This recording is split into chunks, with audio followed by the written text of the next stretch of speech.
नमस्कार दोस्तों, हमारे चैनल टीरू बिरला वॉइस में आपका स्वागत है। आज की कहानी का शीर्षक है यह कैसी इंसानियत। नमस्कार दोस्तों, बारिश हो रही है, काले काले बादल छाए हुए हैं। घनश्याम जी सोच रहे हैं बिटिया नेहा अभी तक नहीं आई है। फिर उठते हैं, अपने लिए एक कप चाय कड़कड़ाती हुई बनाकर लाते हैं। पत्नी का देहांत 4 साल पहले हो चुका है। उनकी कोई संतान नहीं थी। अजीबोगरीब हालात में इनको नेहा बचपन में मिली थी। गोद लेने की पूरी प्रक्रिया कर उन्होंने इस बीच उस बच्ची को अपना लिया था। घनश्याम जी सोचने लगे कैसे उनको नेहा बिटिया मिली थी। आज से 21 साल पहले इलाहाबाद में उनका ट्रांसफ़र हुआ था। वहाँ एक कॉलोनी में घर किराए पर मिल गया था। सबसे घनश्याम जी यहाँ आए थे तब से ही वह देखते थे बगल वाले घर में अधिकतर कलेश होता रहता था। प्रतिदिन पति आकाश अपनी पत्नी वनीता को पीटता रहता था।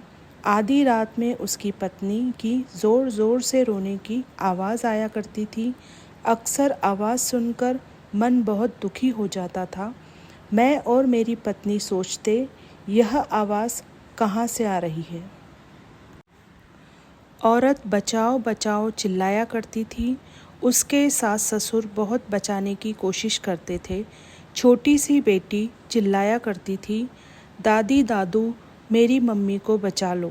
लेकिन ऐसा लगता था वह दरवाज़ा बंद करके मारा करता था। उसी घर में उसके चाचा चाची भी रहते थे। उनकी भी आवाज़ आया करती थी, मत मारो भाई साहब, छोड़ दो भाभी जी को। विनती करते भी सुनाई देते थे। दादी भी कहा करती थी, छोड़ दे बेटा, छोड़ दे, यह तेरे बच्चों की माँ है। लगातार घर में हाहाकार मचा रहता था। हर दूसरे तीसरे दिन ऐसा ही होता रहता था। घनश्याम जी की पत्नी अक्सर घनश्याम जी से कहती थी, आखिर यह औरत इतना सहन क्यों करती है, अपने पति को छोड़ क्यों नहीं देती है। इसका आदमी तो पागल लगता है। ऐसा लगता है उसने अपनी पत्नी को कैद किया हुआ है। एक दिन रात को फिर से ज़ोर ज़ोर से फिर पीटने की आवाज़ आ रही थी। ऐसा लगता था उसकी पत्नी घर से भागने की कोशिश कर रही थी। वह चिल्ला रहा था, साली चोरी से घर से भागेगी, तुझे जान से मार दूंगा। पत्नी की भी आवाज़ आ रही थी, माँ जी मुझे बचा लो, देवर जी मुझे बचा लो। उसकी बेटी की भी आवाज़ आ रही थी, पापा मम्मी को मत मारो, पापा मम्मी को मत मारो, अरे कोई तो मम्मी को बचा लो। हृदय विदारक आवाज़ आया करती थी। बच्ची अपनी माँ को बचाने के लिए आवाज़ें लगाया करती थी, लेकिन उसका दुष्ट बाप किसी की सुनता नहीं था। यह सब देखकर घनश्याम जी को बड़ा ही दुख लगता था। कभी कभी सोचते थे पुलिस में शिकायत कर दें, लेकिन कोई जान पहचान न होने से केवल घर में से आने वाली आवाज़ों के कारण ही कैसे शिकायत कर सकते हैं। जिस पर अन्याय हो रहा है वह पलट गई तो क्या होगा, बिना वजह ही फंस जाएंगे। एक दिन अचानक ज़ोर ज़ोर से आवाज़ आने लगती है, कहाँ गई तुम्हारी बहू, बताओ तुम लोगों ने घर से भगा दिया है क्या। अपने माँ बाप से उस बच्ची के सामने पूछता है और अपने माँ की पिटाई लगा होता है। ऐसा लग रहा था तभी बच्ची की रोने की आवाज़ आने लगती है, पापा मेरी दादी को मार रहे हैं, कोई उनको बचा लो। चाचा जी पापा दादी को मार रहे हैं, कमरा अंदर से बंद किया हुआ है, कभी लगता अपने बाप को भी मार रहा है। ऐसे शोर शराबा हुआ। फिर 2-3 दिन के लिए घर शांत हो गया। एक दिन अचानक छोटी बेटी की ज़ोर ज़ोर से रोने की आवाज़ आने लगी, पापा ने मम्मी को मार दिया है। दादी पापा अब आपसे बात कर रहे हैं, तब मैंने सुन लिया था, और चिल्ला चिल्ला कर रोने लगती है। घर वाले सब चुप कराने की कोशिश करते हैं, चुप हो जा, पर उसका रोना नहीं रुकता। बेटी की इसी तरह रोने की आवाज़ें आती रहती थीं। बेटी रोती हुई कहती है, पापा ने मेरी माँ को मार दिया है, मैं अपनी माँ को कहाँ से लाऊंगी, माँ के बिना कैसे रहूंगी। दादी ज़ोर से चिल्लाकर कहती है, करमजली चुप हो जा, इतनी ज़ोर ज़ोर से मत चिल्ला, किसी ने सुन लिया तो पुलिस आ जाएगी, तेरे पापा को पुलिस पकड़कर ले जाएगी। सारे आसपास के लोगों को शिकायत पर और बच्ची के गवाह के कारण पुलिस वनिता के पति एवं साथ देने वाले के कारण बच्ची के दादा दादी को पकड़कर ले जाती है। तभी एक दिन अचानक बहुत भीड़ दिखाई देती है। शायद बेटी की माँ के बाप आए हुए हैं। देवती ज़ोर ज़ोर से कह रही होती है, नानू नानी, पापा ने मम्मी को जान से मार दिया है। शायद उन लोगों ने वनिता के माँ बाप के पास खबर कर दी है कि आपकी बेटी घर से भाग गई है, हमें नहीं पता कहाँ गई है।